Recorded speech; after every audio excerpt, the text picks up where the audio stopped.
Sir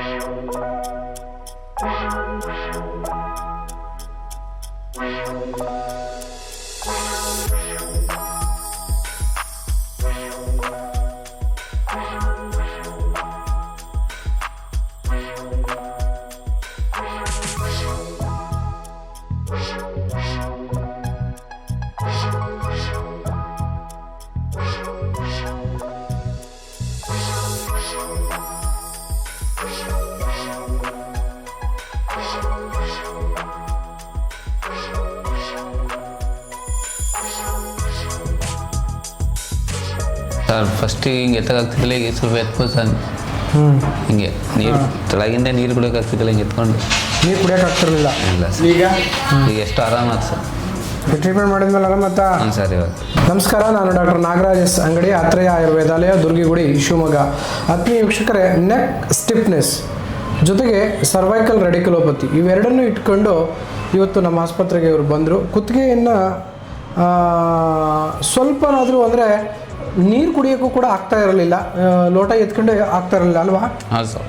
ಸ್ವಲ್ಪ ಇಷ್ಟು ಮಾಡೋಕ್ಕಾಗ್ತಾ ಇರಲಿಲ್ಲ. ಅಂತಹ ಒಂದು ಸಂದರ್ಭದಲ್ಲಿ ನಮ್ಮ ಹತ್ರ ಬಂದರು. ನಾವು ಅದಕ್ಕೆ ಚಿಕಿತ್ಸೆಯನ್ನು ಮಾಡಿದ್ವಿ, ಆದರೂ ಅಷ್ಟೊಂದು ಫಲಕಾರಿ ಆಗಲಿಲ್ಲ. ತದನಂತರ ಬೇರೆ ಏನು ಉಳಿದ ಚಿಕಿತ್ಸೆಗಳನ್ನು ಮಾಡಬೇಕು ಅಂತ ಪ್ರಯತ್ನ ಇವ್ರಿಗೆ ಸರಿ ಮಾಡಲೇಬೇಕು ಅಂತೇಳಿ ನಾವು ಪಣಕ್ಕೆ ತೊಟ್ಟು ಇವರಿಗೆ ಅದು ಇವತ್ತೇ ಈಗಲೇ ಆಗಲೇಬೇಕು ಅಂತೇಳಿ ಪ್ರಯತ್ನ ಮಾಡಿದ್ವಿ. ಈಗ ಕೆಲವೊಂದು ಚಿಕಿತ್ಸೆಗಳನ್ನು ನಾವು ಮಾಡಿದ್ವಿ. ಸೊ ಆ ಚಿಕಿತ್ಸೆ ಮಾಡಿದ ಸ್ವಲ್ಪ ಹೊತ್ತಿನಲ್ಲೇ ಅವರಿಗೆ ಸುಮಾರು ಎಷ್ಟು ಪರ್ಸೆಂಟೇಜ್ ಸರಿ ಅನ್ನಿಸ್ತಪ್ಪ? Sir 90% ಆರಾಮಾಗಿದೆ sir. 90% ಆರಾಮಾಗಿದೆ. ಇನ್ನೂ ಬೇರೆ ಚಿಕಿತ್ಸೆ ಮಾಡ್ತೀವಿ. ಆಲ್ಮೋಸ್ಟ್ ಅವರಿಗೆ ಇವತ್ತೇ ಕಂಫರ್ಟ್ ಮಾಡಿ ಕಳಿಸೋ ಒಂದು ಉದ್ದೇಶ ಇದೆ. ಯಾರಿಗೇ ಇರಲಿ, ಅತೀಗ ಚಿಕಿತ್ಸೆ ಆಯುರ್ವೇದದಲ್ಲಿ ಇವತ್ತಲ್ಲ 5,000 ವರ್ಷಗಳಿಂದ ಹೇಳಿದ್ದಾರೆ. ಎಲ್ಲಿ ಯಾವಾಗ ಹೇಗೆ ಮಾಡಬೇಕು ಅನ್ನೋದು ನಮಗೆ ಗೊತ್ತಿರಬೇಕು ಮಾತ್ರ. ಹೋದ ದಿನಗಳಲ್ಲಿ ಅಂದರೆ ಪ್ರಾಚೀನ ದಿನಗಳಲ್ಲಿ ಯುದ್ಧ ನಡೀತಾ ಇತ್ತು. ದಿನಪೂರ್ತಿ ಯುದ್ಧ ಮಾಡಿ ರಾತ್ರಿ ಆದ ಗಾಯಗಳನ್ನು, ರಾತ್ರಿ ಆಗಿರತಕ್ಕಂಥ ಡಿಸ್ಲೊಕೇಶ್ಗಳನ್ನು ಮತ್ತು ಡೇ ಟೈಮಲ್ಲಿ ಯುದ್ಧದಲ್ಲಿ ಆಗಿರ್ತಕ್ಕಂಥ ಅಪಘಾತಗಳನ್ನು ಅವರು ರಾತ್ರಿ ಅದನ್ನು ಸರಿಪಡಿಸ್ಕೊಳ್ತಾ ಇದ್ದರು ಮರ್ಮವಿದ್ಯೆಗಳ ಮುಖಾಂತರ, ತಂತ್ರವಿದ್ಯೆಗಳ ಮುಖಾಂತರ. ಆ ಥರದ ಕೆಲವು ವಿದ್ಯೆಗಳಿಂದ ಇಂದು ಬಹಳಷ್ಟು ರೋಗಿಗಳ ಮುಖದಲ್ಲಿ ಬಂದಾಗ ದಿನವೇ ಎಷ್ಟು ಸಾಧ್ಯವೋ ಅಷ್ಟು ಅವರಲ್ಲಿ ಒಂದು ನಗು ಚೆಲ್ಲುವ ಒಂದು ಪ್ರಯತ್ನ ನಮ್ಮ ಆತ್ರೇಯ ಆಯುರ್ವೇದಾಲಯದಿಂದ ನಡೀತಾ ಬಂದಿದೆ. ಸೊ ಅದರ ಒಂದು ಫಲಪ್ರದಾಯಕವಾಗಿರ್ತಕ್ಕಂತಹ ದೃಷ್ಟಾಂತ ನಿಮ್ಮ ಕಣ್ಣ ಮುಂದೆ ನಾವು ಇವತ್ತು ಅವರು ಚಿಕಿತ್ಸೆ ಮಾಡಿದ್ದೀವಿ. ಡಾಕ್ಟರ್ ಕೊಟ್ರೈನವ್ರು ಇದ್ದಾರೆ.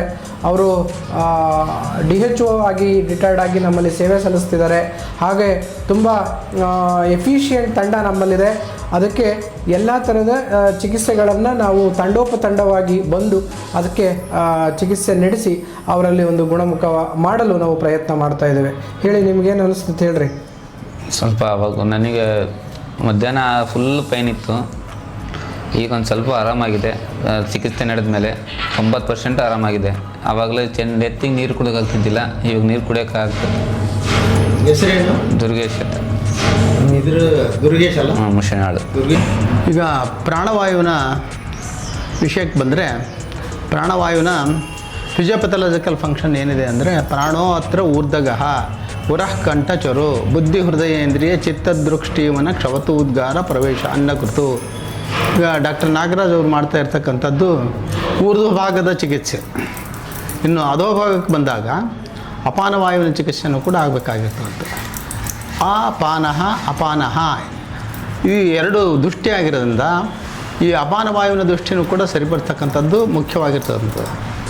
ಅಪಾನಃ ಅಪಾನಃ ಕುಡಿಲಿಕ್ಕೆ ಅಯೋಗ್ಯವಾಗಿರ್ತಕ್ಕಂಥ ವಾಯು, ಅದನ್ನು ಅದರ ಫಿಸಿಯೋಪಥಾಲಜಿಕಲ್ ಫಂಕ್ಷನ್ ಏನಿದೆ ಅಂದರೆ, ಅಪಾನೋಪಾನಗ ಶೋಣಿ ಬಸ್ತಿ ಮೇಡೋರು ಗೋಚರ ಶುಕ್ರಾರ್ಥವ ಶಕೃತ್ಮೋತ್ರ ಗರ್ಭ ನಿಷ್ಕ್ರಮಣ ಕ್ರಿಯಾ ಇತಿ ಅಪಾನಾಯ ಸ್ವಾಹ. ಈ ಎರಡೂ ವಾಯುಗಳನ್ನು ಚಿಕಿತ್ಸೆ ಮಾಡಿದಾಗ ತನ್ನಷ್ಟಕ್ಕೆ ತಾಳೆ 5 ವಾಯುಗಳು ಕೂಡ ಪ್ರಾಣ, ಉದಾನ, ವ್ಯಾನ, ಸಮಾನ, ಅಪಾನ ಈ 5 ವಾಯುಗಳ ಚಿಕಿತ್ಸೆಯನ್ನು ಕೂಡ ಸರ್ವಾಂಗೀಣ ಚಿಕಿತ್ಸೆ ಆಗ್ತಕ್ಕಂಥ ವಿಚಾರ ಈಗ ಡಾಕ್ಟರ್ ನಾಗರಾಜ್ ಅವರು ಮಾಡ್ತಾ ಇದ್ದಾರೆ. ಅವರು ಪಂಚಕರ್ಮದಲ್ಲಿ ಸ್ಪೆಷಲಿಸ್ಟು. ಈ ಥರದ ಏನು ಕೇಸ್ ದುರ್ಗಪ್ಪ ಏನಿದ್ದಾರೆ, ಇವರು ಸಫರಿಂಗ್ ನೋಡಲಾರ್ದೆ ಮಾಡ್ತಕ್ಕಂಥದ್ದು. ಈ ಥರ ಇರ್ತಕ್ಕಂಥ ಏನು ಯಾರು ನೋಡ್ತಾ ಇದ್ದೀರಿ ಅವರೆಲ್ಲ ಬೇಗ ಬಂದು ಚಿಕಿತ್ಸೆ ಮಾಡಿಕೊಂಡ್ರೆ ಯಾವುದೇ ವಿಧವಾಗಿರ್ತಕ್ಕಂಥ ಇಂಜೆಕ್ಷನ್ ಇಲ್ದಂಗೆ ಮರ್ಮ ಚಿಕಿತ್ಸೆ ಮತ್ತು ಅಕ್ಯುಪಂಕ್ಚರ್ ಮತ್ತು